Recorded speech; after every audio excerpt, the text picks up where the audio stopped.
할렐루야. 우리 좌우에 계신 분들과 이렇게 인사하겠습니다. 주님께 의지하여 삽시다. 우리 다시 한번 인사할까요? 온라인으로 예배 드리시는 분들도 우리 함께 인사하겠습니다. 주님께 의지하여 삽시다. 오늘 이 말씀은 그때 이렇게로 시작을 합니다. 상당히 중요해요. 그때라고 이렇게 시작이 되는데, 그때라는 이 단어는 오늘 본문 이 앞과 뒤의 이야기가 서로 아주 긴밀하게 연결되어 있다라고 하는 그 뜻입니다. 그리고 앞에 있었던 그 일이 원인이 되는 거예요. 앞에 있었던 일이 원인이 되어서 뒷부분의 이야기가 결과로 나타났다라는 것입니다. 그러니까 그때의 앞과 뒤는 원인과 결과다라고 이렇게 생각하시면 되겠어요. 오늘 본문 이전의 내용이 무엇입니까? 이 가이사랴의 이방인 고넬료에게 예수님을 전하고 세례를 허락한 이 베드로가 예루살렘 교회의 유대인들에게 비난을 받는 그런 이야기다라는 거죠.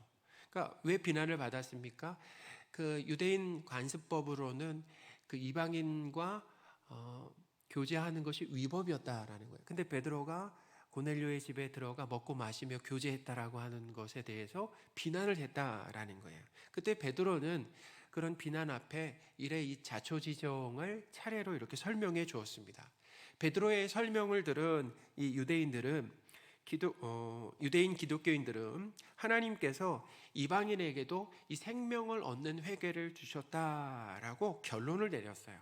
그러니까 이방인이 예수님을 믿게 된 것은 누가 하신 일이라는 것입니까? 하나님이 하신 일이다라는 것을 예루살렘 교회가 교회적으로 어떻게 보면 공식적으로 인정하게 된 것이다라는 거죠. 사도행전 11장 18절입니다.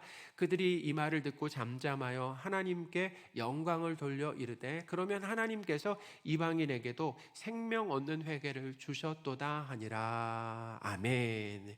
이렇게 예루살렘 교회가 이방인에게 예수님을 전하는 것에 대해서 공식적으로 인정했을 때 그 소문은 어떻게 됐을까요? 사방으로 빠르게 퍼지게 되었다라는 거예요. 그 소식을 들은 이제 흩어진 성도들이 있습니다. 그 스데반이 순교하실 때, 집사님이 순교하실 때 그 이후에 이제 박해가 심해져서 예루살렘에 있는 성도들이 흩어졌잖아요. 사도회에는 이렇게 흩어졌는데 그 소식을 들은 이 흩어진 유대인 성도들은 두 가지 반응을 보였다라는 거예요. 그 첫 번째 반응은 여전히 유대인에게만 복음을 전하기도 했고, 둘째는 드디어 이방인인 헬라인에게도 어떻게 해요? 예수님이 하나님이시다라고 하는 이 복음을 전했다라는 거예요. 19절과 20절입니다. 그때죠. 스데반의 일로 일어난 환란으로 말미암아 흩어진 자들이 베니게와 구브로와 안디옥까지 이르러 유대인에게만 말씀을 전하는데 그 중에 구브로와 구레네 몇 사람이 안디옥에 이르러 헬라인에게도 말하여 주 예수를 전파하니. 아멘.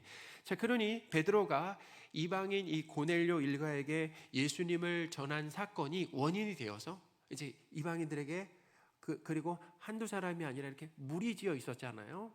그러니까 그 사람들에게 복음을 전하는 사건이 원인이 되어서 이제 박해로 흩어진 성도들이 이방인들에게도 본격적으로 어떻게 해요? 이제 복음을 전하는 결과를 낳게 되었다라는 것입니다. 박해로 인해 흩어진 성도들이 이방인에게 복음을 전한 지역이 어디였습니까? 예, 여러 지역이 있었지만 오늘 본문에 보면 이제 안디옥이다라고 이렇게 얘기를 하고 있습니다. 안디옥. 이 안디옥은 예루살렘에서 북쪽에 있었는데 얼마나 떨어졌냐면 한 480km 정도 떨어져 있었다는, 그러니까 상당히 아주 먼 지역이죠. 아주 멀리 있는 이방 지역이었습니다. 이 지역에서 이제 전도한 사람들은 누구냐면 구브로와 구레네 출신의 그 유대인 성도들이었다라는 거예요. 20절입니다. 그 중에 구브로와 구레네 몇 사람이 이렇게 나와요. 그들입니다. 안디옥에 이르러 헬라인에게도 말하여 주 예수를 전파하니. 아멘. 그러니까 안디옥에서 예수님을 전한 사람들은 누구냐면 유대인 성도들 어디 출신이냐면은 여기에 구브로, 그죠? 구레네 몇 사람. 이 사람들이 안디옥에 가서 이제 예수님을 헬라인에게, 이방인에게 복음을 전했다라는 거잖아요. 근데 이들은 무명의 성도 몇 사람이었다라는 것입니다. 그러니까 사도들이 간 것이 아니라 어떤 이름 있는 집사님이 간 것이 아니라 누구라고요? 무명의 성도들 몇 사람이었다라는 거예요. 이 사람들이 전한 복음의 내용이 무엇입니까? 그것은 아주 간결했어요. 간단했습니다. 예수님이 누구시라는 겁니까? 예수님이 하나님이시다라고 하는 그 내용을 전했어요. 그러니까 주 예수를 전파했다라고 그러잖아요. 예수님은 하나님이십니다라고 이렇게 구약에 나오는 그 여호와 하나님이십니다라고 전했다라는 것입니다. 주라는 그 호칭이 그런 의미가 있어요. 그런데 놀라운 것은 뭐냐면 이 안디옥에 살았던 수많은 이방인들이 예수님을 하나님으로 믿고 또 주님께 돌아오는 기적이 일어났다라는 것입니다. 할렐루야. 21절입니다. 같이 한번 읽겠습니다. 주의 손이 그들과 함께 하심에 수많은 사람들이 믿고 주께 돌아오더라. 아멘. 우리가 지금까지 사도행전을 찬찬히 살펴보는데 사도행전을 살펴봤을 때는 지금까지 유명한 사도들이나 아니면 집사님들을 통해서 그러니까 뭐 빌립 집사나 스데반 집사님을 통해서 사람들이 더해졌다라고 이렇게 했는데 오늘 본문은 누구를 통해서요? 무명의 성도들을 통해서 수많은 사람들이 예수님을 믿고 주님께로 돌아왔다는, 중요합니다. 어디로 돌아왔다고요? 주님께로 돌아왔다라고 기록하고 있다는 것입니다. 자, 그것이 어떻게 가능했습니까? 본문이 아주 명확하게 가르쳐 주는데 그것은 뭐냐면 주의 손이 그들과 함께 했다라고 밝히고 있습니다. 할렐루야. 우리 21절 다시 한번 읽겠습니다. 주의 손이 그들과 함께 하심에 수많은 사람들이 믿고 주께 돌아오더라. 아멘. 그러니까 주님의 손이죠. 주님의 손이 무명의 성도들을 붙드셨어요. 그리고 어떻게 하십니까? 도우시니까 붙드시고 도우셨다. 그러니까 주님께서 무명의 성도들을 어떻게 쓰시니까 어떤 일이 일어나냐면 그들을 통해서 이 안디옥의 수많은 이방인들이 주님께로 돌아오게 되었다라는 것입니다. 그러니까 하나님은 누구를 통해서 일하십니까? 사도행전을 보면 사도를 통해서도 일하시고 집사들을 통해서도 일하시고 무명의 성도들을 통해서 일하신다라는 것을 우리가 알 수 있죠. 그러니까 이 전도라고 하는 것은 이 말잘함이나 좋은 배경으로 하는 것이 아니다라는 거예요. 우리는 전도할 때 그렇게 생각하잖아요. 내가 좀 말을 잘한다라고 한다면 내 배경이 조금 좋으면 전도가 잘 될 거라고 생각을 하잖아요. 근데 전도는 그것과 상관이 없다라는 거예요. 주의 손이, 주님의 손이, 그 강한 손이, 그 돕는 손이 우리를 붙드시고 도우신다라고 한다면은 우리를 통해서도 죄인들이 예수님을 믿고 돌아오는 이 구원의 역사가 일어날 줄 믿습니다. 우리는 이걸 믿어야 돼요. 믿어야 된다라는 거예요. 여러분 한번 생각해 보십시오. 박해로 인해서 정처 없이 떠돌아다니는 성도들을 한번 생각해 보세요. 그 행색을 한번 생각해 보세요. 행색을 보면은 매력이 있겠습니까? 아마 대부분 볼품 없었을 거예요. 그러니까 어떤 상황이냐면 마치 이런 것과 같아요. 마치 가난한 사람이 전하는 복음을 부자가 듣고 믿을 수 있을까? 가난한 사람이 전하는 복음을 부자가 듣고 믿을 수 있을까? 근데 그런 일이 일어났다라는 것입니다. 그러니까 그런 그들이 전하는 이 복음을 헬라인 그 이방인들이 듣고 믿는다라는 것은 사실 상식적이지 않았다라는 것입니다. 상식적이지가 않다라는 거예요. 근데 그런 역사가 일어났는데 어떻게 일어났습니까? 주의 손이 함께하니까. 주의 손이 함께하면 어떻게 해요? 붙드시니까, 도우시니까 그것이 가능했다라는 거예요. 우리가 말을 잘 못해도, 우리가 좋은 배경을 갖지 못해, 예를 들면 이거죠. 건강하지 못해도, 가난해도 말이에요. 사회적으로 지위가 없어도 복음을 전하라는 말씀에 순종해서 가면은 주의 손으로 강하게 붙들어 주실 줄 믿습니다. 이걸 믿으셔야 돼요. 이게 중요합니다. 이것이 정말 중요하다라는 거예요. 안디옥에서 많은 이방인들이 주님께 돌아왔다라는 이 소문이 얼마나 떨어져 있었습니까? 거의 한 500km 떨어져 있던 또 예루살렘까지도 퍼졌다라는 거예요. 오늘날과는 다르잖아요. 오늘날은 그냥 하루아침에 퍼지지만 저기 막 이스라엘에서 벌어지는, 미국에서 일어나는 일들이 하루아침에 동시에 우리가 볼 수 있지만 그 당시엔 그렇지 않았다라는 거예요. 근데 그렇게 멀리 떨어져 있었던 이 안디옥 교회, 그러니까 안디옥 교회도 이제 사마리아처럼 8장에 보면 하나님의 말씀을 받았다라고 하는 것, 저들이 구원받았다라고 하는 소문이 들린 거예요. 근데 근데 예루살렘 교회는 이 사마리아 지역에 하나님의 말씀을 받았다라고 하는 그 소식을 듣고 누구를 파송했습니까? 사도 8장에 보시면 사도 베드로와 요한을 파송했다라는 거예요. 그것처럼 이번에는 누구를 파송했습니까? 이 바나바를 안디옥으로 보냈다라는 거예요. 22절 같이 함께 읽겠습니다. 예루살렘 교회가 이 사람들의 소문을 듣고 바나바를 안디옥까지 보내니. 아멘. 그러니까 바나바가 이제 어떻게 보면 이 예루살렘 교회에서도 참 영향력 있는 지도자라고 하는 것을 알 수 있죠. 아무나 보내지 않다. 한 사람 보냈는데 바나바를 보냈다라는 거예요. 바나바는 이 안디옥에 도착해서 이제 교회 상황을 한번 살펴봤어요.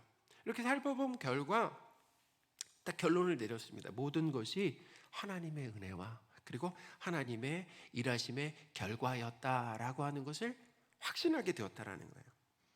그래서 이방인에게 베푸신 이 구원의 은혜에 감격했습니다. 그리고 바나바는 기뻐했다라는 거예요. 그리고 이 안디옥 교회, 이제 막 신앙생활을 시작한 안디옥 교회 모든 성도들에게 한 가지 권면을 냈어요. 근데 이 권면은 상당히 중요한데 몇 가지 권면을 했다고요?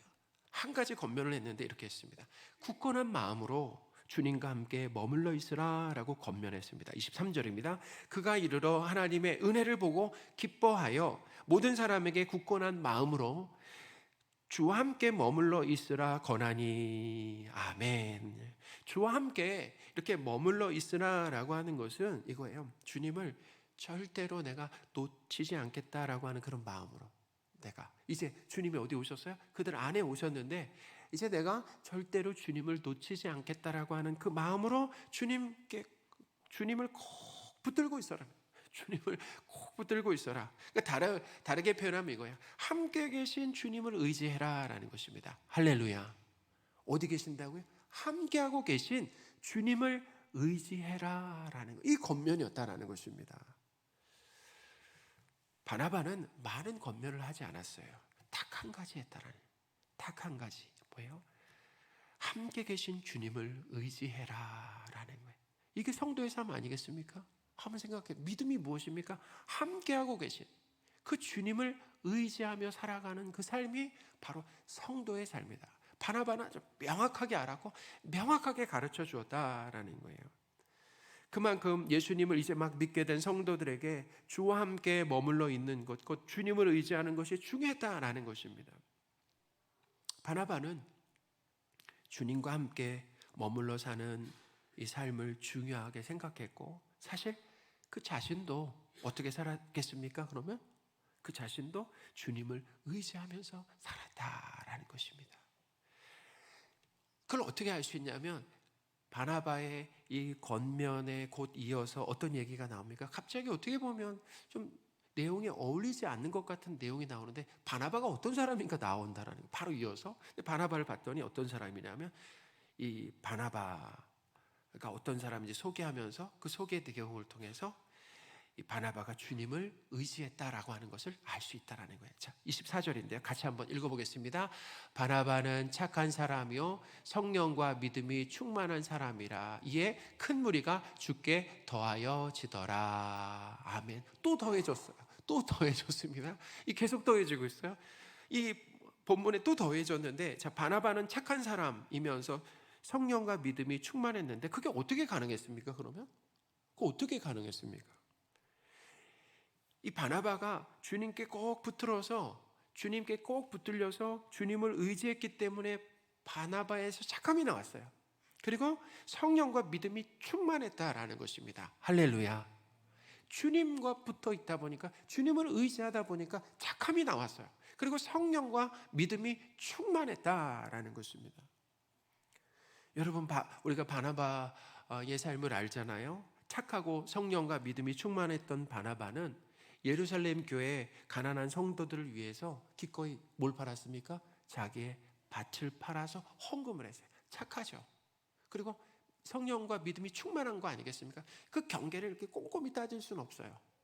착하고 성령과 믿음이 충만하다라고 하는 것을 칼로 자르듯 이야기를 할 수 없지만 합쳐져서 착함과 성령과 믿음이 충만하다 보니까 어떤 일을 하는 것입니까? 예루살렘 교회 성도들, 그 가난한 성도를 보니까 하나님이 나에게 주신 재산을 어떻게 한 것입니까? 팔아서 헌금했다라는 거예요. 그것을 통해서 뭘 알 수 있습니까? 지금 나에게 있는 이것은 내 것이 아니죠. 뭐야? 하나님이 주신 것이고, 필요할 때 하나님의 뜻대로 어떻게 해요? 쓰는 것. 하나님이 기뻐하신다. 그러니까 청지기 의식도 있었습니다. 그리고 자기의 재산을 하나님의 어떻게 해요? 뜻대로 사용했다라는 거예요. 바나바는 또 어떤 사람이었습니까? 바나바 이름이 뭐예요? 위로의 아들이잖아요. 사도들이 그렇게 지어줬다라는 거예요. 봤더니 이 바나바는 약자의 편을 들어주는 위로의 사람이었다라는 거예요. 예루살렘 교회가 이 사울의 회심을 믿지 않았을 때 누가 믿어줬습니까? 바나바가 믿어줬잖아요. 예루살렘 교회가 이 바나바 안디옥에 또 뭐냐면 바나바를 보내기로 결정했을 때 결정했잖아요. 바나바는 보니까 불평 없이 어떻게 했습니까? 순종해서 나아갔다라는 거예요. 그래서 이렇게 바나바의 삶을 보면은 어떻게 보면 그 삶이라고 하는 것이 정말 주님을 의지함으로 인해서 착함을 주셨고, 그리고 성령과 믿음이 충만하게 하심으로 인해서 그런 삶이 나오게 되었다라는 거죠. 그랬더니 결과가 무엇입니까? 그랬더니 주님을 의지하여서 주님께 붙어서 이렇게 붙어서 사역을 했더니 어떤 일이 일어났습니까? 큰 무리가 더해졌다라는 거예요. 할렐루야. 놀랍죠? 다 주님이 이 바나바를 통해서 하시는 일 아니겠습니까? 우리 24절 함께 다시 읽겠습니다. 바나바는 착한 사람이요 성령과 믿음이 충만한 사람이라 이에 큰 무리가 주께 더하여지더라. 아멘. 하나님께서 사랑하시는 성도 여러분, 성도는 예수님을 하나님과 구원자로 믿고 예수님과 한 몸으로 연합된 존재다라는 거예요. 주님과 함께 머물러 있으시기 바랍니다. 연합된 존재예요. 우리는 그걸 다시 말씀을 통해서 오늘 되새기는, 주님과 우리는 연합되었다라는 것이고, 그 주님과 꼭 붙어 살면서 주님을 의지하는 거죠. 그러니까 주님과 꼭 붙어서 주님을 의지하는 삶으로 착함과 성령 충만과 믿음이 우리 통해서 나옴으로 인해서 구원받는 사람이 더 많아졌으면 좋겠습니다. 누구를 통해서요? 우리를 통해서, 우리 교회를 통해서라는 거죠. 이렇게 안디옥 교회의 성도의 수가 늘어나게 되었을 때 바나바는 이제 더 이상 홀로 목회할 수 있는 그런 규모가 아니었어요. 그래서 그때 이제 바나바가 생각했던 사람이 누구냐면 사울이었습니다. 사울은 이 고향 다소에서 이미 한 10년 이상 정도 운동하고 있었다라는 것입니다. 이 바나바는 사울을 찾으러 다소에 갔습니다. 역시 이 안디옥에서 다소까지 거리는 참 멀었어요. 한 175km 정도 되었습니다. 175km 정도 떨어져 있었는데 이제 사울을 찾아갔다라는 거죠. 바나바는 하나님의 은혜로 이 다소에서 사울을 만나서 그를 안디옥으로 데리고 왔습니다. 두 사람은 이 안디옥에서 1년간 큰 무리를 가르쳤다라고 이렇게 얘기하고 있습니다. 그 결과로 어떤 일이 일어났습니까? 교회에 밖에 사람들, 그러니까 비신자들이 안디옥 교회 성도들을 뭐라고 불렀습니까? 보니까 그리스도, 처음으로 비신자들이 성도들을 그리스도인이라고 불렀다라는 것입니다. 26절입니다. 만남에 안디옥에 데리고 와서 둘이 교회에 1년간 모여 있어 큰 무리를 가르쳤고 제자들이 안디옥에서 비로소 그리스도인이라 일컬음을 받게 되었더라. 아멘. 이 그리스도인의 뜻이 무엇입니까? 그리스도인이라고 하는 것은 그리스도를 따르는 사람들, 그러니까 예수님을 따르는 사람들, 그리고 그리스도를 닮은 사람들, 예수님을 닮은 사람들, 작은 그리스도, 작은 예수라고 하는 뜻이 거기 담겨 있다라는 거예요. 그러니까 안디옥 교회의 성도들이 그만큼 세상과 완전 구별됐다라는 것입니다. 그러니까 교회 밖에 있는 사람들은 다르게 봤다는 게 교회 다니는 사람들을 말이에요. 그러니까 세상 사람들이 이 흉내낼 수 없는 거룩한 삶을 살았다라고 하는 것을 누가 알았다라는 것입니까? 교회 밖에 있는 사람들이 그걸 알았다라는 것입니다. 그런데 여기서 주목해야 될 것이 있어요. 뭐냐면 안디옥 교회 성도들이 이 세상으로부터 그리스도인이라고 하는 이 인정을 받게 된 분명한 배경이 있다라는 것입니다. 그것이 무엇입니까? 그것은 바나바와 사울이 1년간 뭘 했다라고 합니까? 1년간 이 성도의 큰 무리에게 하나님의 말씀을 가르쳤기 때문이다라는 거예요. 그러니까 바나바와 사울이 말씀을 가르치고 지키게 하는 사역에 열심을 냈을 때 성도들은 이 세상과 구별된 삶을 살고 세상으로부터도 인정도 받게 되었다라는 것입니다. 교회 목회자는 성도에게 성경을 가르치고 또 지키게 하는 이 사역을 핵심으로 해야 된다라고 하는 것을 본문이 우리에게 가르쳐주고 있습니다. 또 성도들도 마찬가지예요. 성도들은 그냥 교회만 출석하는 것이 아니라 성경을 체계적으로 배우고 순종하는 데 힘써야 된다라고 하는 것을 기억하시기 바랍니다. 목회자는 성경을 가르치는데, 성도는 성경을 배우는데 더욱 열심을 내면 좋겠습니다. 여러분, 이런 일이 일어난다라고 하면 어떤 일이 일어나는 것입니까? 세상에 사람들이 성도들을 향해서 뭐라고 부르는 거예요? 그리스도인이라고 부른다. 작은 예수라고 부르고, 예수님을 닮은 사람들, 예수님을 따라가는 사람들이라고 부르게 된다라는 거예요. 저는 오늘날 한국 교회, 그리고 우리 교회의 문제 중에 하나가 말씀을 가르치지 않는 것, 하나님의 말씀을 가르치지 않는 것, 그리고 그 말씀을 배우지 않으려고 하는 성도, 목회자와 성도로 인해서 세상으로부터 뭐예요? 그리스도인이라고 하는 어떤 인정과 칭찬을 받는 것이 아니라 손가락질을 당하고 있는 것이, 거기에 문제가 있다라고 하는 것을 아주 절실하게 느껴요. 여러분, 이단을 보세요. 특별히 제가 말하지 않아도 이단이 얼마나 성경을 열심히 잘못된 내용을 열심히 가르칩니까? 그렇죠. 그리고 그 배우는데 또 열심을 내요. 마찬가지, 성도인 우리도 마찬가지다라는 것입니다. 저는 말씀을 오늘 준비하면서 이 부분이 강력하게 와닿았어요. 하나님은 우리가 그리스도인 되기를 원하시는, 세상에서도 그리스도인으로 불려지기를 원하신다, 구별되게 살기를 원하시는데, 그러려고 한다면 목회자가 하나님의 말씀을 가르치는데 열심을 내야 되고, 성도들도 마찬가지예요. 하나님의 말씀을 배우는데 열심을 내야 된다라고 하는 것을 우리에게 가르쳐 주고 있다라는 것입니다.